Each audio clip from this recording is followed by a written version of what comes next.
Essential Garage Tape Pack, the only #1 Garage Tape Pack channel on YouTube.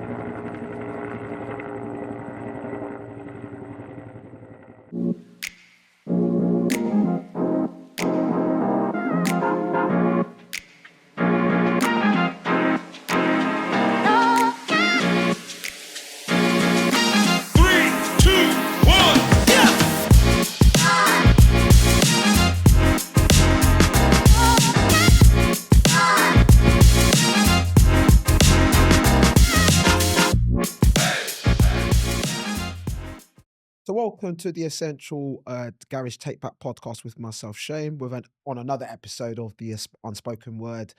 Today's guest is an MC that I have followed his journey for a very long time, been in the game well over 30 years, and he earns the respect to be in this chair today. None other than Munchie MC.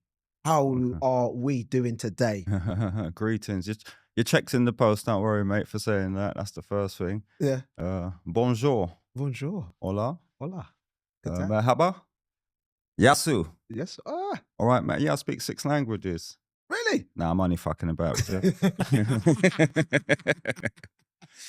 I'm good, man. I'm good. I'm good. Yeah, just was playing at a Christmas party last night. So yeah, you're good that you got me here as well. The footy's on in a minute, so you're lucky. Yeah. No worries, What team are you? Arsenal, unfortunately, but all right, well, we'll just leave it there. That's another podcast. That's definitely another podcast. Yeah. Absolutely. Okay. And that was the Christmas party you did last night? Yeah, it was nice. Yeah, got to big up the TAS workforce. Yeah, they had a good time. They enjoyed it. So yeah, it's all good. It's all good. Okay. So you know why you're here today. We're here to talk about the unspoken word, a bit about yourself, your journey, and what you've done as well. So I think it's important that we document today your journey as well and what you've done. You've done quite a lot over a period of time, and I think it's right that we have you here to talk about that.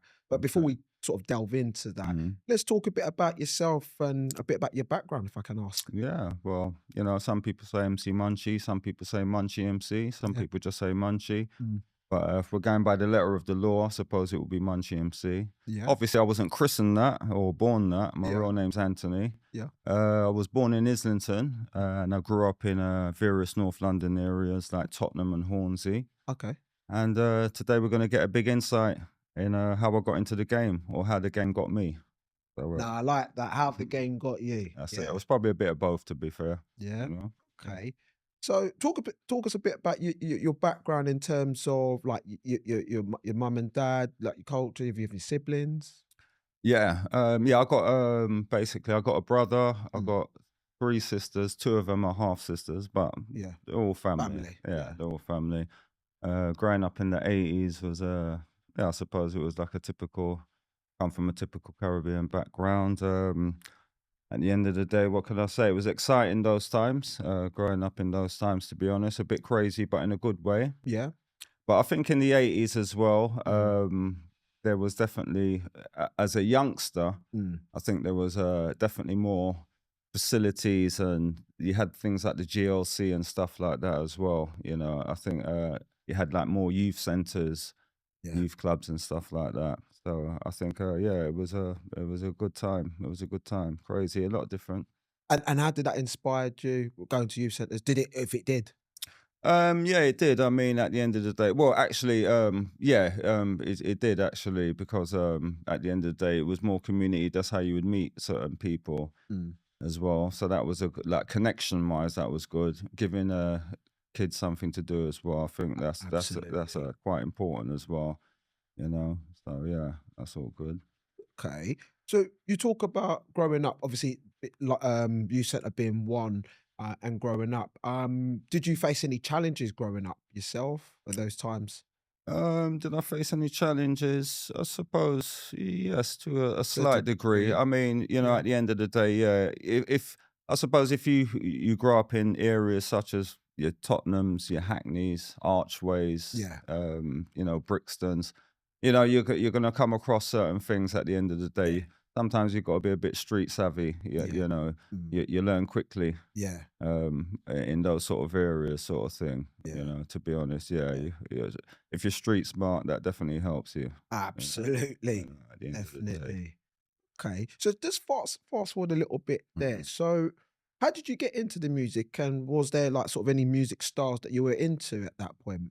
Well, how did I get into the music? Well, if I go back to the beginning, please, I would say the very first interaction I had with entertainment in front of an audience, I would say, was I actually won a robot dancing competition. No way. Yeah, I was the man for robot. No one could touch me. What? I'm not doing it now. Just yeah, I mean, I was like 12, you know. Yeah. But I remember I won a robot competition, and that was in front of a big crowd. Oh, and I think that put me in good stead. And I remember, I don't know if you remember there was a record label called Street Sounds. I don't know if you're aware of them. Street Sound. Yes, yes. Like a yellow black label. Yes, yeah, that's it. Street Sounds. Well, I won a box set compilation. Oh, so I had like a soul, hip hop, electro. That's right. Yeah, a lot of electro and soul. Yeah, that's it. Yeah. So I won a box set of that for winning the competition. But that was my first, I would say, sort of venture into doing stuff in front of an audience. Okay. But like I said, it musically now, if you're talking musically, I mean, back then there was really two routes. If you was going to get into that sort of thing, there was usually two routes, and it was either pirate radio, okay, or you played at sort of house parties or local places. So I done both, and it started for me when I was about 16, coming on 17. I think I might have been just before 17. Yeah, about 17. Okay.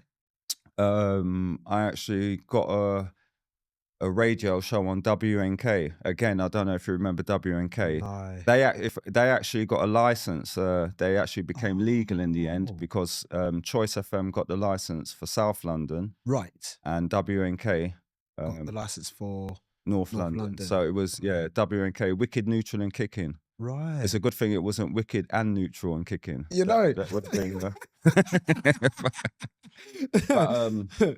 so because what happened was the way that came about, they was on for about a month. I remember I heard them one time, and then I was with my dad, and he was running with his friends' houses, and the woman, they were talking, and I remember she was saying, "Oh, there's a new station, and they're local around here, and they play some good music." Okay. So I thought, "Oh, right, they're local." I remember I sent a tape in. Okay. Yeah, that's it. No CD business them times, or MP3.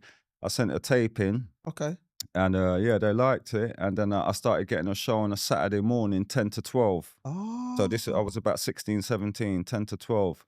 But then so I thought, I'm going to make a go of this. I started getting some jingles. I got my sister to sing me a jingle for my show, and and various stuff. And then after the second show, the manager came up to me, he goes, "I want you on at a later time." He goes, "Can you do like in the afternoon?" So I jumped from 10 to 12 to 2 to 4. Okay. And can I just ask what period now we're talking at this point? Like, so sort of roughly what year? This could have been about what year? Could have been about 88. 88. Okay. Yeah. So dance music as a whole now is really 89. Yeah. Okay. Yeah. It was at the end of the 80s, basically. Yeah. Okay. Yeah, it was at the end of the 80s. But obviously then it was like, this is before things had split. I mean, I used to play a bit of soul, bit of rear groove, bit of hip hop, bit of house, a little bit of reggae. Okay. So you were selecting? I was actually a DJ. I started off. Wow. But also, I was always, whenever we used to play out, I was always the one that would probably hold the mic. Okay. But so getting on from that now. Also as well, I remember, I was young, but I was trying to use my initiative because when I was doing my show as well, I remember I got a sponsor. I remember it's not nothing big, but it was Everton Forbes. They were a Caribbean shipping company. Okay. And travel agents. So I made up a jingle. Okay. And so I used to play it at the beginning of my show and at the end of the show, and they used to give me £10 for it. Oh, that's... And I'm like 16, 17, I'm thinking, yeah, I'm getting sponsored, yeah, man's paid me £10. But, you know, but it was something, you know, yeah, that's it. But you look back on it and laugh, yeah, you but, know? yeah. And then one time when I was doing my show now, some guy, he phoned me up.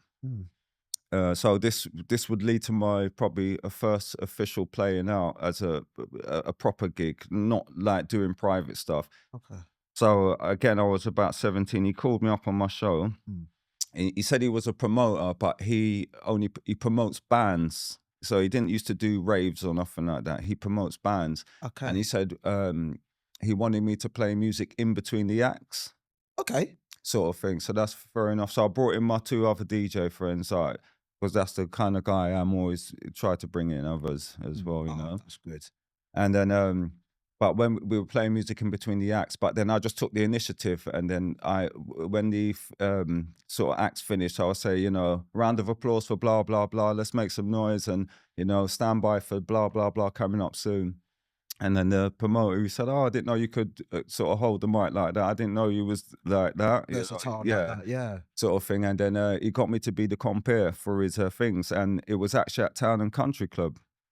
In Kentish Town. Right. Sort of thing. But yeah, like I said, it wasn't really rave music or dance music or urban music. It was just a mixture.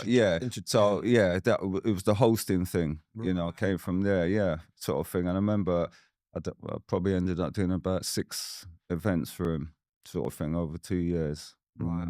Yeah. So we're talking now early 90s at this point? Yeah. Okay. Early 90s. So did that give you the confidence to go on at this point, or was you not still ready yet? No, I was always ready. You was always ready. Yeah, okay. This is it. I was always ready.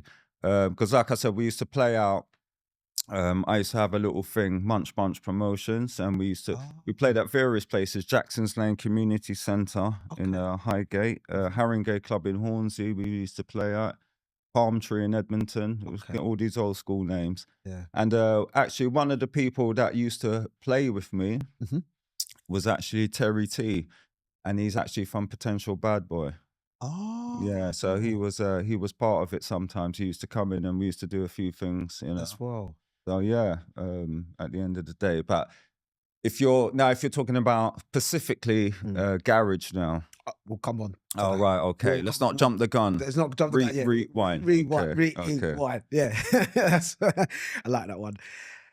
So just touching on going back a bit. Yeah. So, of course, you were DJing and selecting tunes. So do you remember the first record you bought and why you bought it?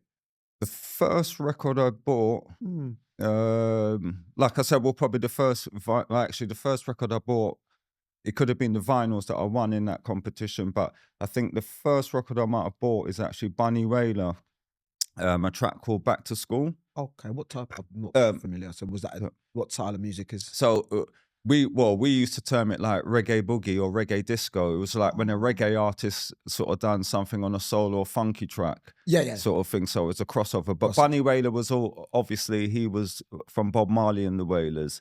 So it was a solo project he done, and it was like a sort of soul track, and he was kind of rapping on there, just simple lyrics. It was like ding-a-ling-a-ling, school bell ringing, it's back to school again. Okay. Said 1, 2, buckle my shoe, 3, 4, better shut the door.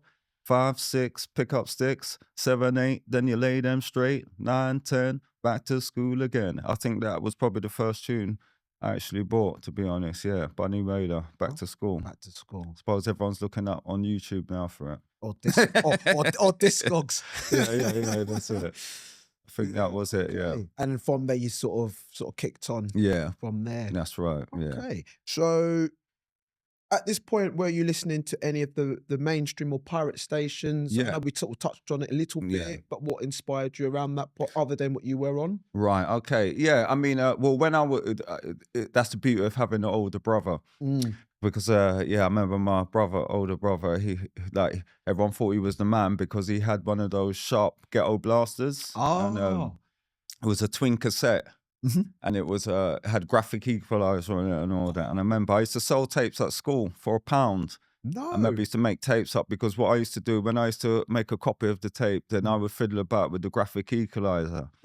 And like people would sound, right, this sounds like sound tape or something like that, you know, at the end of the day. I mean, yeah, I used to sell them for £1 tapes at school. So I've always sort of been into music from early. Yeah, from early, to be honest. Okay. I would say back in the day when I was really young, I mean, mainstream radio, obviously you would listen to mainstream radio possibly. But I mean, they only had really two sort of, there was only two shows. You had Greg Edwards, who used to play soul, and Tony Williams, who used to play reggae, and that was about it. That was it. You know, pirate radio-wise, I do remember listening a lot to LWR. Okay. Which was London Weekend Radio. Okay. Yeah, I remember that. Yeah. Is there more specialist shows? Yeah, well, that was a pirate. Yeah. Yeah, I was talking mainstream. Yeah, and of course, with LWR, of course, they were more specialist shows. Yeah, they used to play dance and urban. Yeah. Okay. Yeah. All right. And big up Zach. Yeah, sorry. Big up Zach. Yeah. Yeah. No worries, man. During this period where you're DJing, and you're now presenting and hosting, as you say, were you in college or working at this point? Yeah, well, when I first started, I would have been 17. I would have been at college. Okay. Yeah, I would have been at college. Yeah, if I was 16, 17, I would have been at college. I would have been at college. Yeah, but I actually had a Saturday job as well. Okay. I used to work at Red Records in Brixton. No way. Yeah, I had a Saturday job. Yeah. Red Records in Brixton. Yeah, man. The Saturdays. Big up the man that used to work at Red Records, man. Yeah, this is it. I mean, I didn't work there for that long, to be fair, you know, but I worked there for about 3 months. Yeah, okay. That's Did you learn a lot whilst working in there? Yeah. Well, I suppose I did because I worked in another record shop as well further down the line, M&D Record Centre in Dalston. Okay. And I worked for a couple of distributors as well, music distributors. So it did put me in good stead, to be honest. Okay. So yeah, that was good. So I mean, and that's just another sort of outlet into the industry as well. You know? Absolutely. Yeah. Okay. So not a lot of people knew that you appeared on Grange Hill. So talk us through how did that come about? Yeah, well, what happened was with the Grange Hill thing, it was just only 2 episodes anyway. So it wasn't anything permanent. I think the casting directors, they came around to the schools in the borough. Okay. And they held some auditions, and I think they were looking for 3 people from each school. Oh. So they held some auditions, and I passed the test. Of course. Yeah. So absolutely. Yeah. Well, how did you pass the test? If you let us in your secret. Well, I don't know. They just liked my character, and I think it was when I span on my back. That's what won it for me, to tell the truth. Because there was a shot where they just quickly showed, like the corridor. They showed people talking and doing various stuff, and I was spinning on my back. So I thought I better come with something that stands out. Yeah. So you know, they like that. And then the other one was just answering my name for the register, and then running out. It's when they had the fire. So if anyone's looking at that, it's when Grange Hill, the fire is to do around that time. Around that time. I can't remember exactly when it was, but it was a little bit. And what was that like on that film? Good experience again.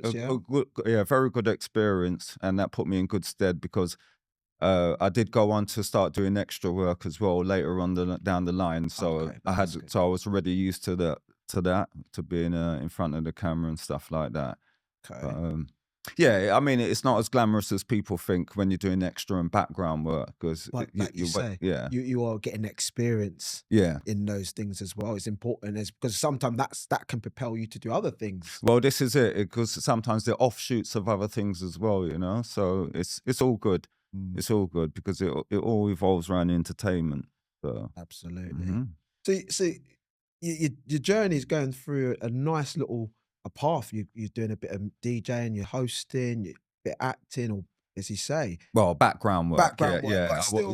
It's nice. You get a 2 little second or a little bit. It's all good. You're still learning as you're growing. Yeah. So at this stage, how did you then get into the dance scene? Right. Well, if we're speaking specifically about garage now, okay, that would have been 93.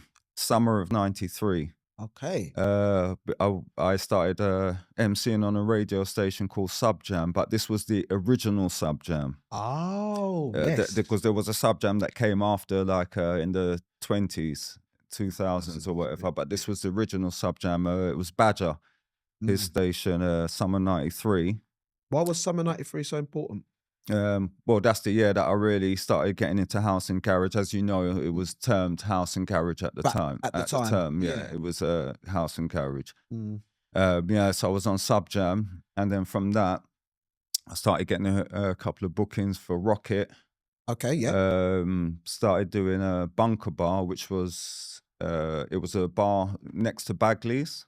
On a Sunday, we were doing that as well. So this was Sunday scene period now. Yeah, well, this is it because, well, I'm glad that's another reason I'd like to say that because obviously, you know, a lot of people say the scene started in South London and it could well have, but there was definitely a big scene over North and East London because Diamonds as well was another place in Hackney. They used to do a Sunday thing, the after party. Okay. And so I'm thinking there was definitely a scene in other eras as well. So I don't know if it was before or after, but from my experience, I can only speak from my experience, going back to 93, 94, 93. Yeah. Yeah.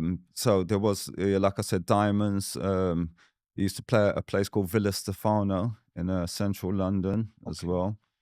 Mousetrap in Finsbury Park. These were all things, house and garage stuff that was going on, you know, end of 93, 94. So you were MCing? Yes, MCing. At this point. Yeah. So were there any DJs from you remember at these venues that you were hosting at this point that you were working at the time? Right, okay, yeah. So any couple of names? I mean, back then there were some names. I could probably, when I was around early in the days, obviously, I would say EZ, Mr. Otis, Madness, Mystic Matt. I have to mention those guys. Yeah. Because I actually went on a station, Radioactive. Used to go on there sometimes with Mystic Matt. Okay. Radioactive. But I would say it really, really kicked off when I joined Deja Vu. Right. Deja Vu, actually, I went on Deja Vu, I think, was it beginning of 95 or the end of 94, beginning of 95. I went and done a guest show one time. Yeah. And they loved it and they just wanted me back. And then in the end, I started, I ended up doing a show with Mike Roughcut Lloyd. We started, we done that for about a good 4 or 5 years. On a Saturday as well, still doing the Saturday vibe with Mike Roughcut Lloyd on Deja Vu. Yeah, that was a big show, very big show. What time do you remember the sort of time? We used to do 2 to 4, but then it became 4 to 6. Oh, good. Yeah. It was started off at 2 to 4, and then it was 4 to 6. Yeah, we used to do Saturdays 4 to 6. Afternoon. Yeah, afternoon. Yeah. Okay. This is it. What was the listenership like? It was crazy. Phones used to go berserk. Because we used to do things like competitions as well. Okay. And it's funny. We actually interviewed, and then on the bank holidays, we would try and do like a special show and interview someone, maybe get a guest. We interviewed a color girl one time on there. Oh, really? So she's another person that from back in the day as well. You brought in as well. Shout outs to Bex. Yeah, so all right, Bex. Yeah. Sweet as a nut.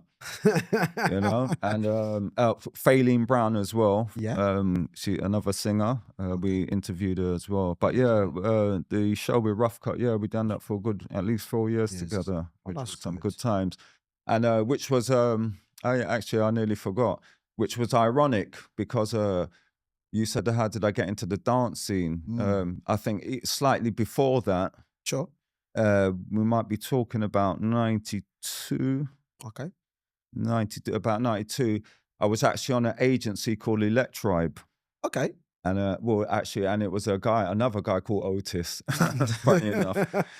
And Emma, they Electribe. So they used to put on events, and it's quite funny because Mike Roughcut Lloyd was on that agency, but I never met him. Oh. Every time I'd done an event, he wasn't. I never saw him there. And also Skibbity, God rest his soul. Absolutely, yeah. And while we're talking about God rest their soul, I got to mention my my man Lenny D Ice. Oh so sad news. Oh so sad news. That guy he's just got a heart of love. I'm just devastated about that.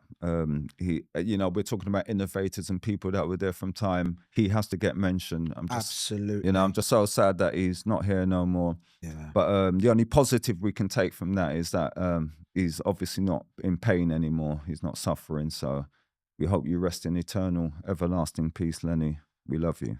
We do. Okay. Yeah, shouts to his family. Family, this is it. Condolences. Condolences at this time as well. I remember chatting to him for like 3 hours straight. Sometimes us reasoning. Yeah, Wow. this is it. Yeah, this is it. Yeah, he was a cool guy, man. Just devastating news, Yeah. But, salute. Absolutely, man. So you sort of touched on the transition of. Sorry, not cutting you. Sorry, That's all right. but did you want me to finish off the Elect Tribe story?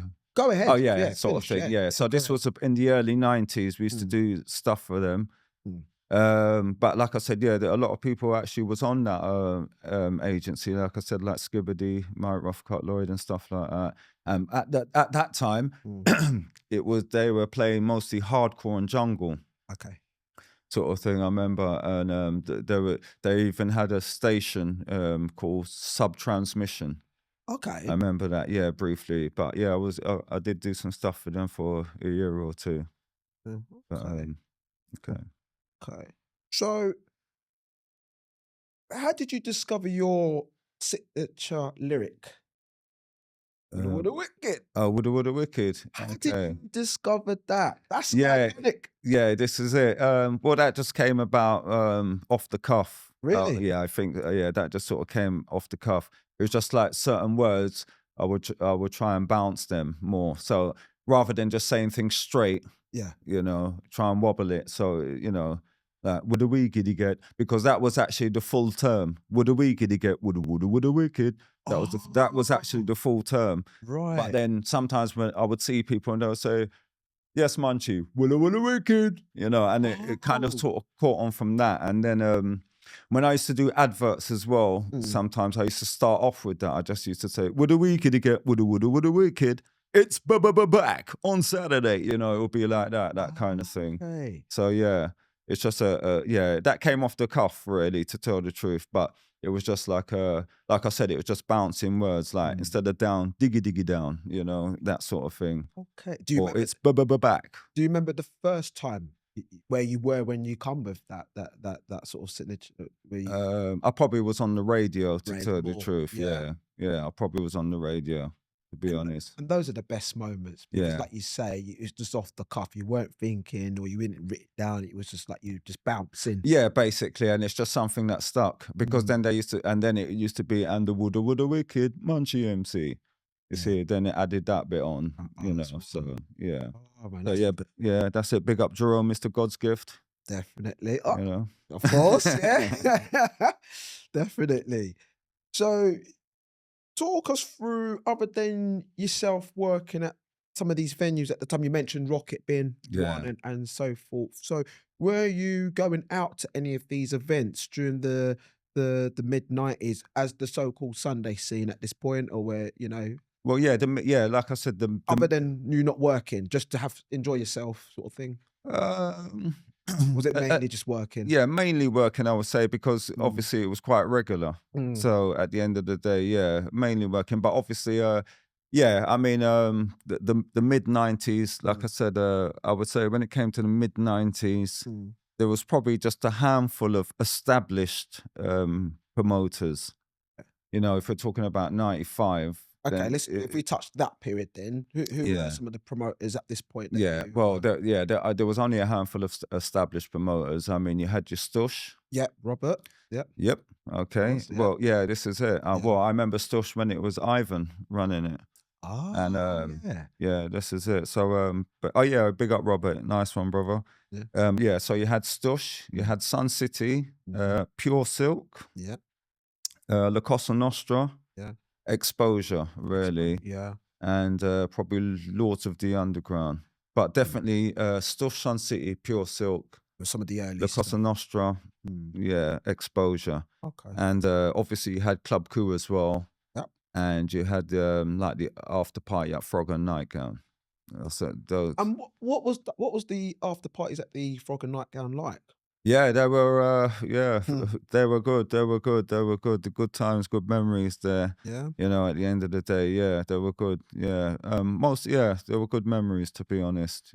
You know, that, like you said, that was that was the Sunday scene type vibe. You know, but like I said, that was after your Club Coup, your Sun Cities, Pure Silks. You know, at the end of the day, that sort of thing. Stush. Yeah. Okay. Great stuff. So we move into 96, 97. Okay. I'm going to just touch on 96 for a minute because a lot of the community fan base on the Essential Garage Tape Pack, they like that. Yeah. A very important period, 96. So a lot of things was going on in 96, as you probably would remember. Well, if you can, of course. And a lot of things was going on. There's a lot of change. The music was changing from what would have been a lot of the US garage house being played. Yeah. A lot of a bunch of UK producers were now making the music, the likes of Baffled, Gavin Face, Mills, and the Banana Republic, New Horizon, Art Hill Mob, to name a few. Yeah. And so that sound's coming in. You've now got a wave of young promoters coming through. Sun City, Cosa Nostra's, Adrenaline Village, these venues now. Talk us through those early period of 96. Why was this period so important, and how did that help you in any way, if it did, at this point? Yeah, well, I think it was important, as in that's when the scene actually had a bit of a firm grip.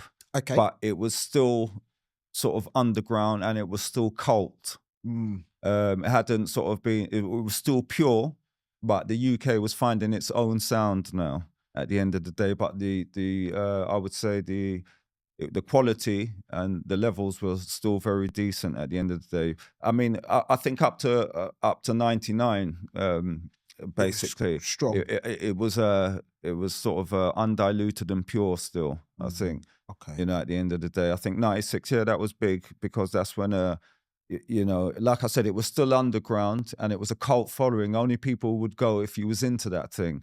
I mean, you know, if you years down the line, a lot of people get into things because it's the happening thing, it's the in thing. That's right. So they might not even be into it, really. It's just that's the place to be. Right. Where if you're going back to 96, it would only be like-minded people and people that was actually into it, you know, and people, so it was still cult. But obviously, like you said, the UK was making its own sound rather than just borrowing from, lending from sort of US jacking tunes, you know? At that point, yeah.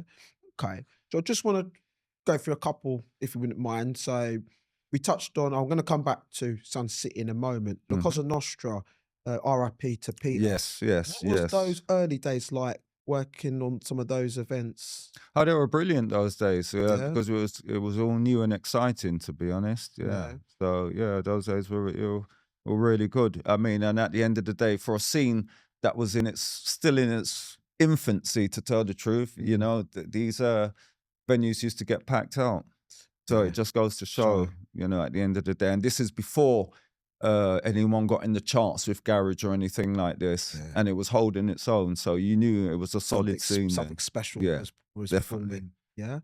What about Sun City at Adrenaline Village? Because you definitely worked most of that year. Well, actually, I played for Sun City just last week, to tell the truth. Yeah, really? This is it. Ironically, yeah, that's it. Big up Trevor, big up Double. Of course. Sweet. What was Adrenaline Village like? Yeah, it was. Adrenaline Village was. Yeah, that was heavy. That was because it was a regular thing. That was one of the main sort of weekly events. Yes. You know, it was like a warehouse type vibe as well. But I remember it's just the atmosphere used to be great. You know, at the end of the day, it's just everyone seemed to be always in a good mood and happy. It was nice vibes. You know, always busy as well, and yeah. Like I said, it had that warehouse vibe as well, which was good. And just one more, just whilst we're just on the subject as well, is Pure Silk. Now I've got an early recording from when they were recorded at the Raw Club. Yes, that's right. Because some knobby, they put it was SW1. I keep saying it was the Raw Club. The Pure Silk very first started at the Raw Club. Absolutely. I loved that venue. Yeah. I did love that venue. It was in an underground car park in the West End, basically. Really? I loved that venue. That was because the thing is, ironically, I used to play there in the second room. I used to play hip hop and soul in there for someone on during the week. They had the jungle thing going on in the main room, and I remember I used to play hip hop and soul in the second room. But I always loved that venue. But yeah, that's where Pure Silk started. It was at the Raw Club. At the Raw Club. At the Raw Club. Yeah. Yeah. That's that's brilliant great. venue. Yeah, this is it again. It was still in its infancy, but they had the crowd. They had the crowd still, and it, like I said, it was still just like-minded people there. That's before anything got saturated or anything like that. It's always nice in its innocence, Yeah. No, absolutely, man. Majestic MC. Yes, Audley. Talk to me. Yeah, Audley, that guy, man. Yeah, this is it. Well, the thing is, Majestic used to come on Deja Vu sometimes. Oh, really? Yeah, he used to come on Deja Vu sometimes. Yeah, he's a cool guy, man. He's a cool guy. I didn't Majestic. know that Audley Harrison. A-Force. I did not know. It was a good few years ago. I discovered that, and I thought, what? That was. Well, this is it. Deja Vu. That's what I'm saying. Deja Vu. They've had some names on there. Little like Audley Harrison. Yeah, he obviously. Piper was on there. Mike Roughcut Lloyd. Yeah. Wayne Pasha. They've had some big DJs on there. Yeah, nice. So you're obviously working within bookings, of course, when you're playing out and so forth. So we're now coming into 97. And some tracks are now starting to slowly get coming into the charts a little bit, and tracks are getting noticed. But how did you collaborate with the Dub Monsters, aka Ray Hurley and Scott Garcia? And how did that come about? Okay. Well, at that time, we're going back to 97. So at that time in 97, I was actually playing at a lot of these same events that Ray was playing at. Stingray Hurley. Yeah. That's what I used to call him, Stingray. I don't know if you remember Stingray. Okay.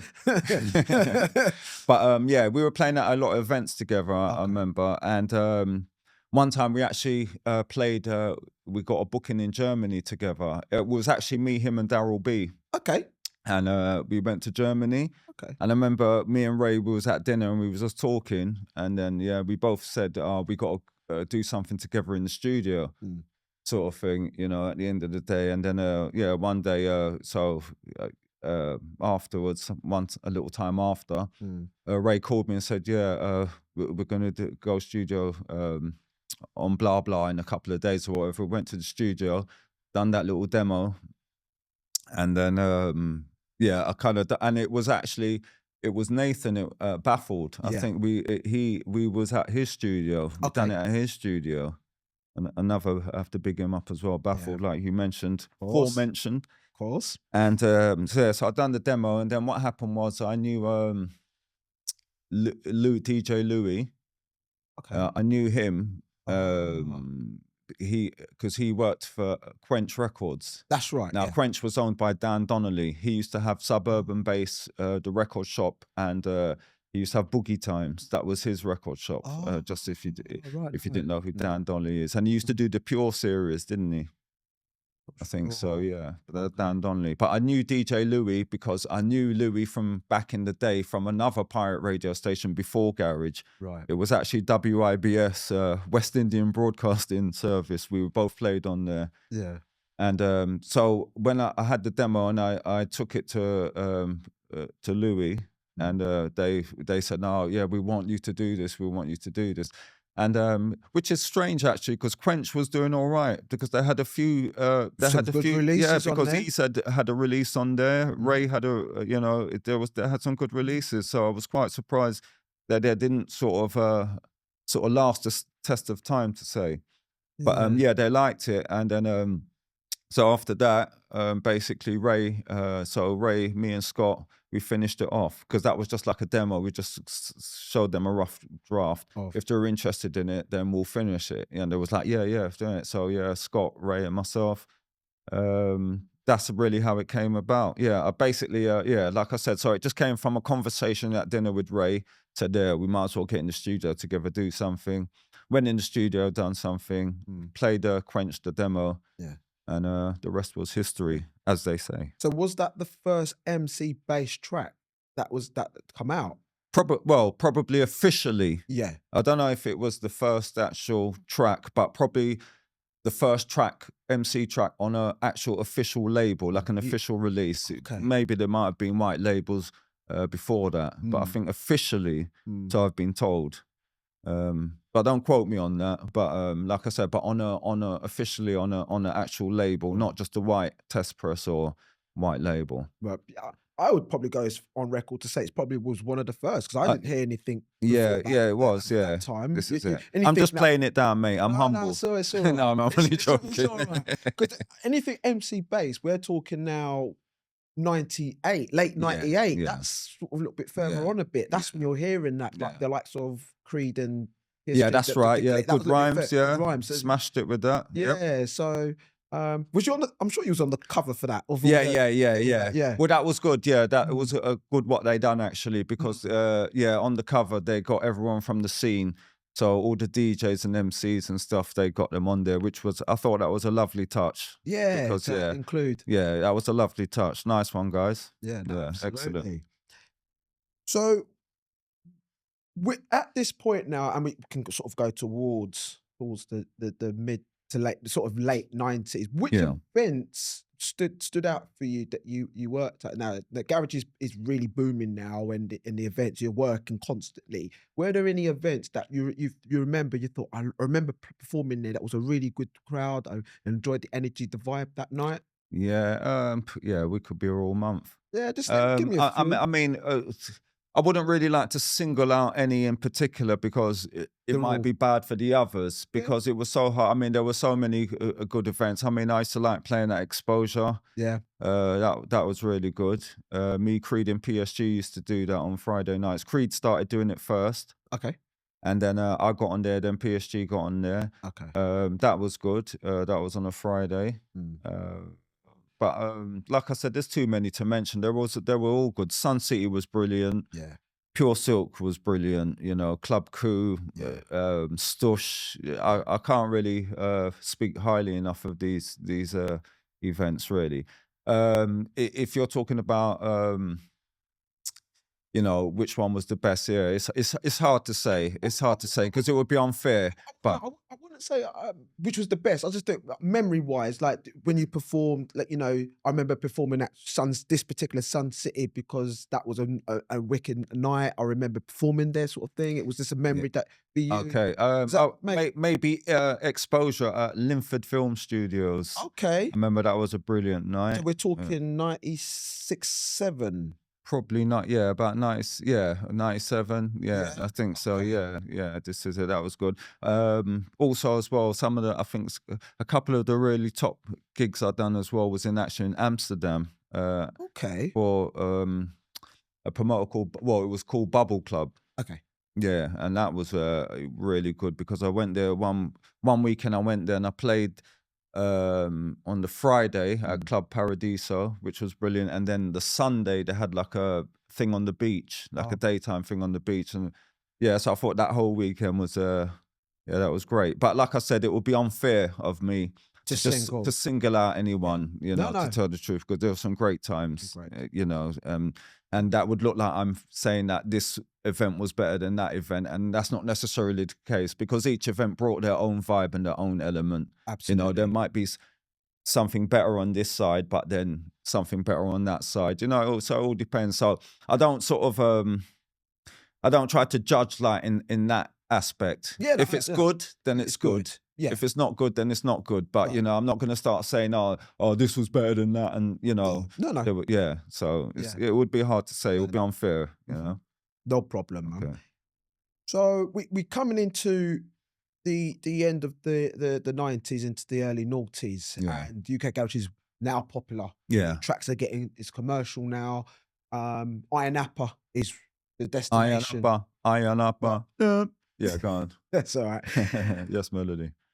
Iron Appa, why was that destination such a hot spot?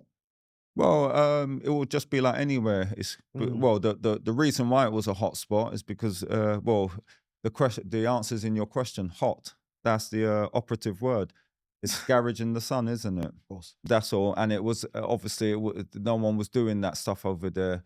Yeah. So that's really what it is. You know, garage in the sun. I think that was the main thing. And obviously in the early days, obviously it wasn't saturated. You know, it was something fresh and new. So I think that would have been the main hook. And good food as well over there. Of course. So when did you notice the change in the scene? Probably the late 90s, but it was still all good. Yeah. But I would say the real change came probably sort of in the sort of 2000s, early 2000s. Yeah. Yeah, I would say the change. I think throughout the 90s, from sort of, if we're talking about 30 years of UK garage, so we're talking about 94. Yeah. So 94 to 99, I think, I mean, even though there were slight changes along the way there, it was still holding it was still within a spectrum. I think in the early 2000s, that's when things branch off. But, you know, it's just going to be like anything. The bigger the scene gets, the more people want to get involved. Absolutely. The more people want a piece of the pie. Absolutely. So, and not only that, but, you know, you're going to get people who are going to take elements from it and use and put it into their own interpretation, which is nothing wrong with that as well. No. You know, at the end of the day, nothing wrong with that, because what you've got to remember is that at the end of the day, music is just like, it's a creative art form. So there isn't no rules to it, you know, at the end of the day. I mean, some people, you know, they'll say, certain people took the music and then, you know, but that will be a subgenre. Absolutely. Of the essence is still there. But obviously, like I said, anytime anything gets big or gets commercial, you know, it's bound to get like that, because you're going to get a lot of people that are going to be into it now that wouldn't have been into it 5 years ago. Yeah. Or again, they're into it because that's what's happening, or that's the in thing, or that's what's swinging at the moment. You know, so but I would say throughout the 90s, I think the music was quite pure still. It was, probably in the early 2000s, changed. And then, it was going all over the place. But that was the beauty of garage, I think, in the first place, because you could get different vibes of garage, different elements. You know, you could get like Gabrielle, which sounds like a real groove tune almost, you know, at the end of the day. Yeah. Then you can get stuff that sounds more raggerish, you can get more soulful, you can get vocals, you can get slow garage, you can get fast garage, two-step. There's so many, you know, so many elements, and I think that's one of the main factors, and that's one of the key elements, is that because within garage there's so many different styles and offshoots, you know. So okay. Just touching on some of the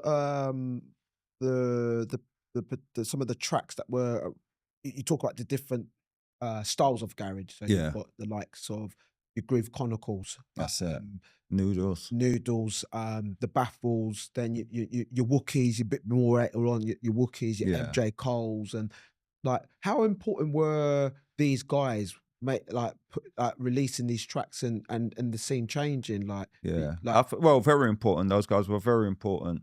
Because obviously by now the UK had its own sound now. The garage had its own sound, UK sound. These were UK-based producers making UK-based garage. So very important, critical for the scene. Yeah, absolutely. Yeah, and shout out to the other guys I probably haven't mentioned. But this is it.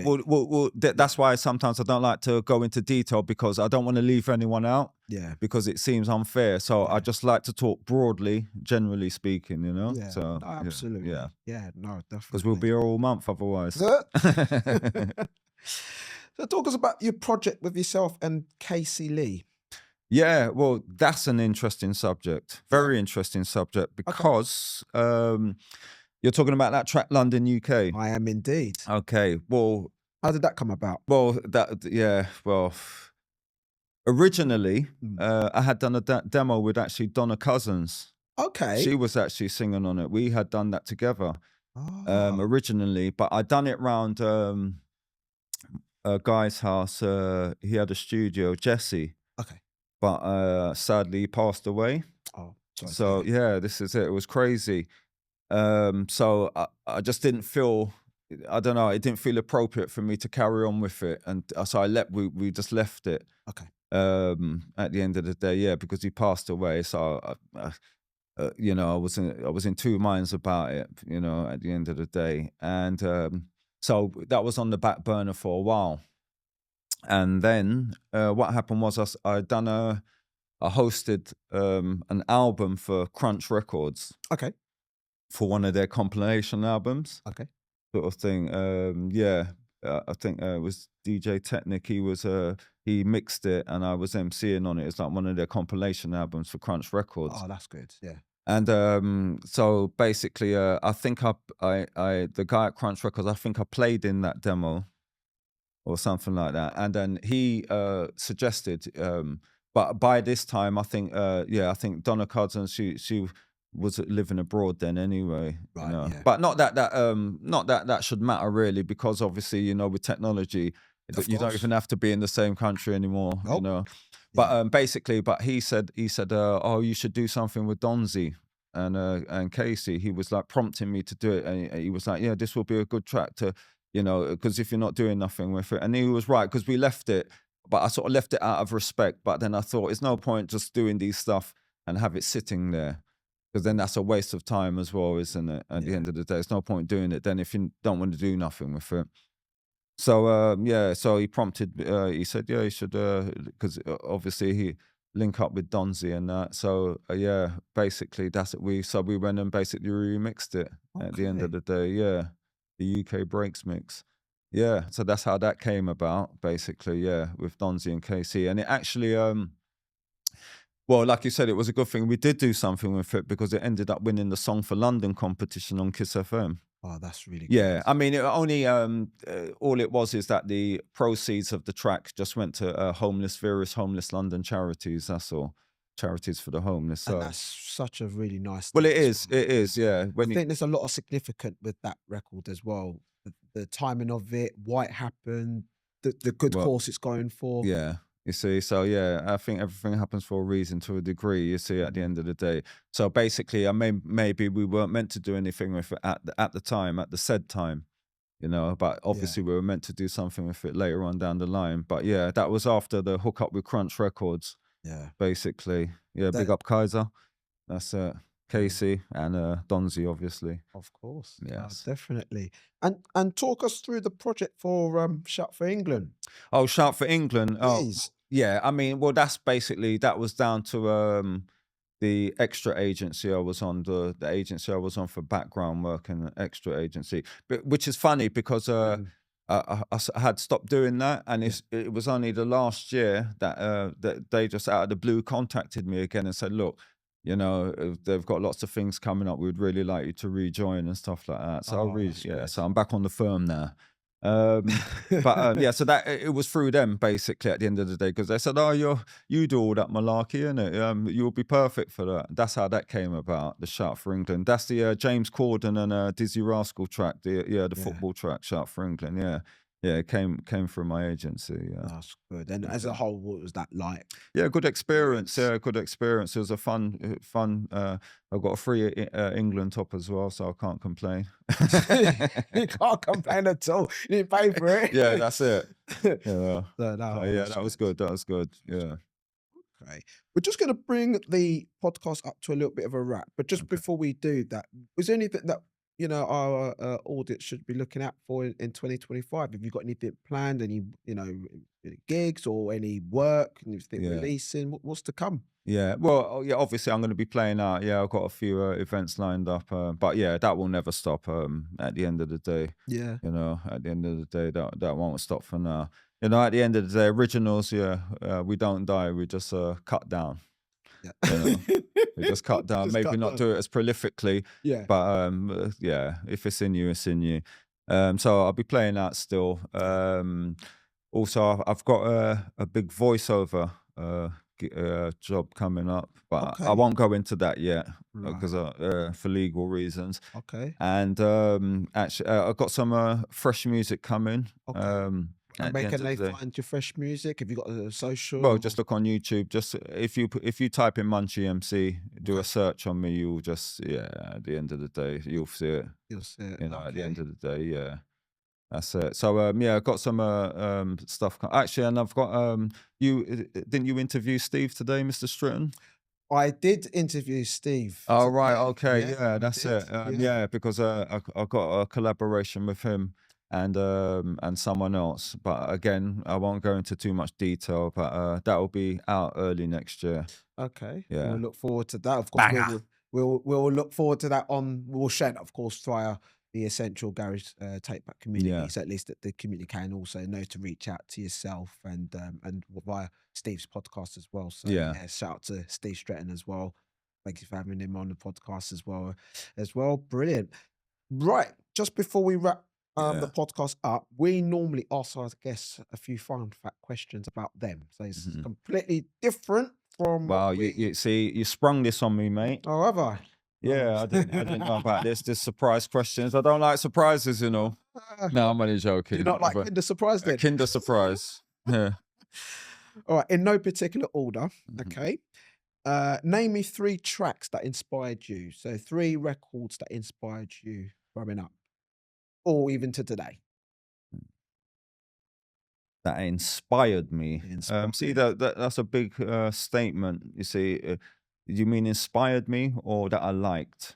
You see, or did I get vibes off it to go and do stuff? That actually inspired me. That's again, I could be. Well, you've been collecting music. Yeah. So is there anything that you thought when you were collecting, you thought I like maybe Sugar Hill Gang, Rapper's Delight. Okay. So the hip hop, the hibbit, maybe that. That could be one. Okay. That's a possibility. To tell the truth, if we're talking about on the sort of MC front, it could be that for inspiration. Maybe, it could be. It might be that one. Maybe. Oh, you got 2 more though. 2 more. Again, inspired. Yeah, that's it. Inspired. That's a broad question. Inspired. I don't know if I've actually, because to tell the truth, I'm sort of the opposite sometimes. I don't like to listen to other things to feed off. I like to feed off myself. Okay. So I don't really get inspired by tracks. There's obviously there's songs and tracks that I rate and I really like and I love them and stuff like that. But I don't know if I would say inspired, because I like to inspire myself, to be honest, you know, because inspired, that sounds like influenced, and I don't like to be influenced by anyone else. I'd rather do my own thing. Okay. You know, to be honest. So, but if you're talking about tracks that I love and like, we'll be here all month. Okay. You know, there's too many to mention. On the Sugar Hill Gang, right? Delight on that one. That's fine. Move on to another one. Name me one of your favorite destinations that you've traveled to, and why did you like it? I would say Amsterdam. Okay. Amsterdam. Okay, I won't say any more. No, I'm only joking, but Holland. Holland, yeah, Holland, yeah. Okay. I did love that. Okay. And because I went there regular as well. Great. Okay. Sun City, La Cosa Nostra, or Stush? Jeez. Man's putting me in the corner now, man. I've got to come out fighting. Man's got me in the corner now, you know. Yeah. Wow. Yeah, that is in the corner now. Say it again? Sure. Sun City, La Cosa Nostra, Stush. It's funny. It's hard to say because I've got respect for all 3 of them, because me and Blakey, God rest his soul, we were first residents in the Stush Garage MCs. Yeah. Sun City was brilliant. I remember because when Sun City started, they actually came to Deja Vu. They came to Deja Vu, and Deja Vu was actually part of, a background part of the promotion. So I love them guys as well. And you said La Cosa Nostra? I did. And actually, La Cosa Nostra, I actually played at their very first event. No a lot of people probably didn't know that, which was at the Coup Club Yes, I played there. It was 95? on yes, I think, yeah, it was on a Thursday. I played at their event. Yeah, that's it. So for me to choose one, you're putting me in a corner. It's a bit of a rock and a hard place. That's really hard to say. I probably would. It would probably boil down between Stush and Sun City, though. To tell the truth, they might just have the slight edge over it, Okay.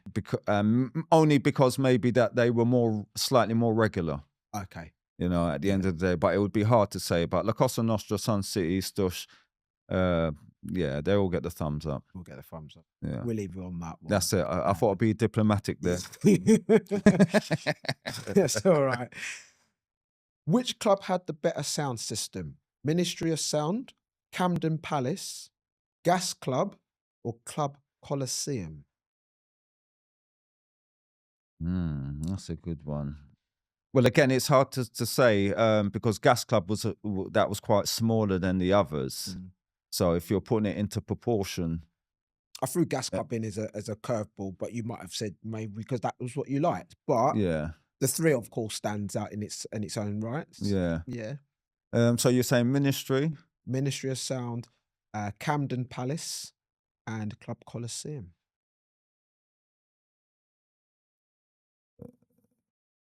It's interesting what you're going to say on this one because I've had mixed answers. On this one. It's they've both had their brilliant times and their wobbly times now and then. Yeah, it's overall, what could I?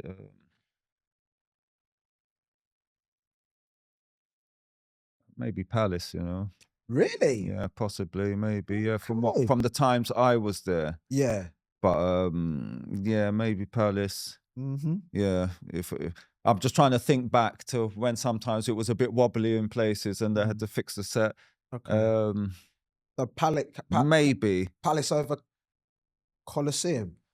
Yeah, Coliseum was good most of the time, but 9 out of 10 times it was good. But it was only one time we went there and the set was a bit effed. That's the only reason. But the other 9 times were brilliant. That's the only thing. So that's the only reason why I have to peg them off a little bit. But yeah, again, it's just going off. It's tight. Yeah, it's hard to say. Yeah. Okay. All right. One more for you. Just before we wrap it up. If someone was to make a movie about your life, which actor would you like to play you? Well, I suppose the obvious would be Idris Elba or someone like that. Oh, is it? Well, probably it's your opinion, yeah. Not Denzel? Maybe Denzel. No. Or Will. Yeah. No. You know what I'm saying? Yeah. I mean, yeah, it's probably would be the usual suspects, like the 3 you mentioned, to be honest. Just trying to think. There is someone, but I can't remember his name. But you meant like you're talking about someone high profile. You're talking. Could be anyone. Anyone that. Can you do it? Yeah, that's it. Not too bad, yeah. Exactly. That's it. Take off the glasses. Take it off. Yeah, there you go. You could do it. Thank you for having us. Thank you for having you on our podcast. Thank you for having me, mate. Yeah, thank you for having me. It's been a pleasure. It's been a pleasure. Yeah. Every time, Shane. You the man. Nice one. Thank you. Care, yeah, thank you so much. No worries. Thank you for everyone for watching on today's episode of the Unspoken Word Podcast. Of course, you can always follow us on our social media platform. If you're first time you're joining us, obviously like, share, and subscribe to us for more episodes of the Unspoken Word. Thank you for your time today. Peace. Peace.